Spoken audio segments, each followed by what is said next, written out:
Trade Islam, His Excellency, the Ambassador of Denmark, other friends from the Royal Embassy of Denmark, friends from the Danish industry, my colleagues from the state government, ladies and gentlemen. I'm very happy to be part of this important seminar jointly organized by Danish government and government of Gujarat. This is a very important moment in the history of renewable energy. It marks the coming together of Denmark and Gujarat. Denmark is the global leader in wind power. Gujarat is emerging as a global hub of renewable energy. I am very impressed to know that the government of Denmark has set a goal of being completely independent of fossil fuel by 2050. Gujarat too believes in setting ambitious goals and realizing them. Gujarat is the first state to develop a 500 megawatt solar park in the country. Blessed by the nature in the form of strong radiation, Gujarat has huge potential in solar energy. If only 0.1% of Gujarat's land is set aside for the solar energy, the potential is 10,000 megawatt of solar power. In wind energy too, we are strategically placed with a long coastline of 1600 kilometers, blending the nature's gift with human endeavor. Gujarat is committed to green and renewable energy. Friends, to my mind, the issue of how to generate renewable energy is a secondary one. The primary issue should be how to save the energy in an environment of ever-increasing energy needs. And let me tell you, it is possible. It is also possible to live a quality life even by consuming lesser energy. Friend, just a few days ago, one of my friends met me. He was there in Japan for one function. He had a very good hotel and the best room in the hotel. But after this earthquake and tsunami, the Japan government made a rule that everywhere the minimum temperature will be only 26 degrees. Whatever problem you have to suffer, you have to suffer. Whether you are ready to pay or not, does not matter. But minimum temperature will be available only 26. If you want 20, you have to go out of Japan. See the courage of the government. See the cooperation of the people. Because of this natural calamity, how they sort out the solution. And these are the initiatives which can inspire the human society. And I was really surprised at how they can take this decision. It is also possible to live quality life even by consuming lesser energy. It is possible to produce more both in agriculture and industry by consuming lesser. This issue has become important in view of climate change. We must organize our lifestyle and production cycle in a way that we save energy. More and more consumption will not help us to come out of the vicious cycle of carbon emission. I have listed some thoughts on this in my book on climate change, which is the title as Convenient Action, Gujarat's Response to Challenge of Climate Change. In this book, I have listed some simple ways in which energy can be saved. For example, we have brought a paradigm shift from groundwater irrigation to surface water irrigation by constructing thousands of minor irrigation structures, check dam, boribank, khet talawdi. Very simple measures like farm ponds and check dams have saved energy from drying groundwater. On the other hand, it has brought about groundwater levels. As per central government report, all over India, the groundwater level is going down. Gujarat is the only exception where water table are coming up, and that is because of this movement. With participation of people, we have constructed 500,000 such water harvesting structures. We have also popularized deep and sprinkler irrigation to save water and thereby save energy. We have widely restored to use of energy efficient device in government buildings. A small initiative like forming a Bal Urja Rakshak Dal to create awareness has gone a long way in saving energy. The second important issue is how to save energy in transporting.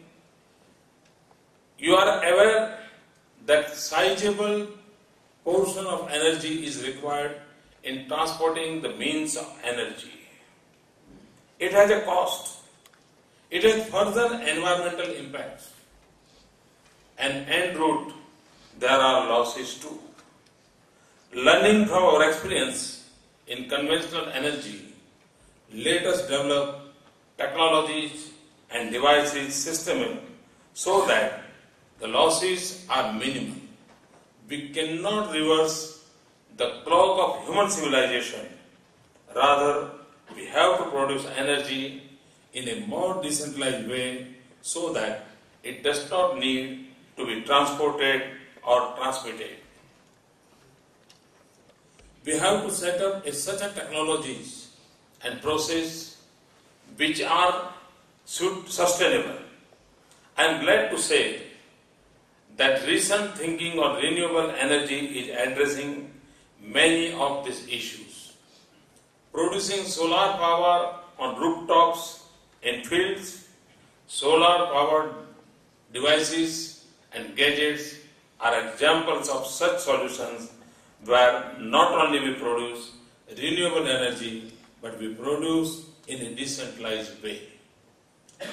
Gujarat is taking one more initiative, and it's unique in the world. When we are talking about the solar, the land is also an issue.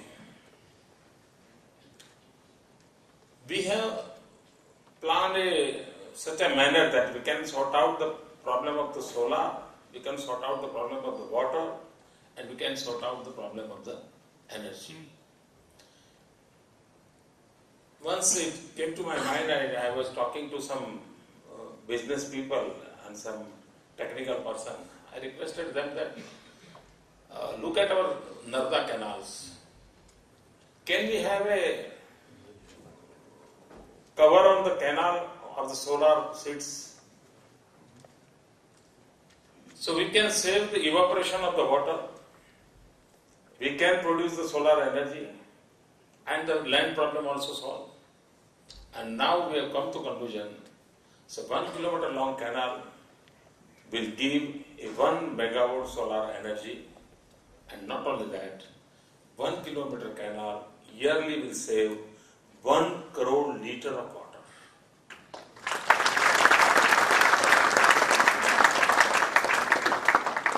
Then again, when they came with the proposal and the detailed map and everything. So again I requested, when we put the solar panel, can we have a micro hydro turbines in it? When the water flow from the canal, it can generate hydro, it can generate solar, it can save water, it can save land, and nearby the villages are available, so transmission loss is also less. So this is the unique model we are developing here in Gujarat, and I'm sure that the whole world will come and see that how unique integrated approach is there. And already we have decided to start this project on one of our canal. In the beginning we will complete some 25 kilometers of canal, then we'll see. But because we have a longest canal network of the world, in Narda Canal, we have a longest canal work of world's longest canal work. So we'll have to utilize it. So we'll have to find out the new solutions and we'll have to do it. Thus, when we talk of renewable source of energy, it is not enough to tap hitherto untapped sources. We must talk of a total shift in the entire chain of energy management, the way energy is produced, transmitted, distributed, transported and consumed. Whether it is non-renewable energy or renewable energy, we must focus on efficiency in generation, transmission and distribution. Today our focus is on making the generation of renewable energy cheaper. But tomorrow, even if we get a breakthrough in technology and are able to produce cheap renewable energy, the need to optimize its management across the chain still remains. Friends, the place where we are sitting today is being developed as a solar city. Gandhinagar, we want to convert it into a solar city. Gujarat is the first state in the country to introduce the concept of solar city. Government of India has announced Gandhinagar as a model solar city.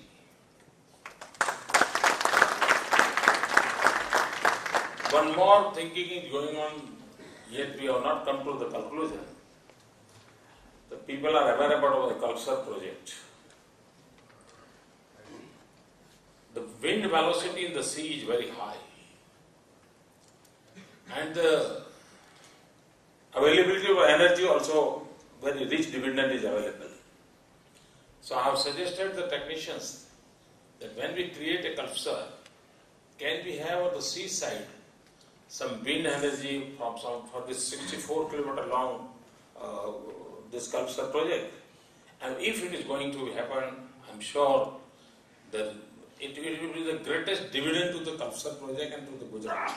So culture will give a water, and because of culture, this wind generation project will give energy, and will be the for a long life. It will be a solution for the Gujarat requirement. Further, we have signed power purchase agreement for almost 1,000 megawatt of solar power. In wind power, with an installed capacity of 2,255 megawatt, we are contributing more than 4,500 million units of electricity. Thus, we are saving more than 3 million tons of coal and avoiding carbon dioxide emission of 4.5 million tons every year. We have created a conducive environment for this sector through our comprehensive solar and wind energy policy. Gujarat also has a strong potential of biomass energy and is exploring it in a focused way. We have also taken definite steps to tap the potential of tidal energy. Friends, our commitment to renewable energy is subset of our commitment to address the issue of climate change. I have been saying that it is an issue of climate justice. It is a part of our concern for the future generations. It is a part of our concern for the poor and the less privileged who are the worst sufferers of the climate change. Gujarat is one of the 4 governments in the world which has a separate department for climate change. We have dedicated rupees 336 billion for this issue. But we want to do better. We want to be the best, not only in the harnessing for the present day needs, but also in conserving them for future. I am quite sure that this seminar will suggest new ways to promote investment, technology, innovation and transfer in these fields. It is very important to exchange views and ideas to make this world a better place to live. The debate is no longer on why renewable energy. It is only on how to do it in an efficient and economic way. I am sure this gathering will throw more light on the way forward. You will be doing a great service to the humanity because the whole world is looking for right answers to many right questions in the field. I wish you all, my best wishes are with you. His Excellency was talking about the smart people and the clever people.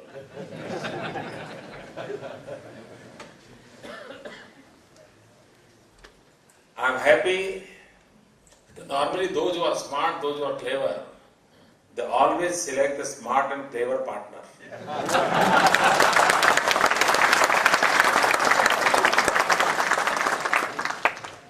So I am happy that you have recognized the Gujarati people's smartness and the cleverness. Thank you very much.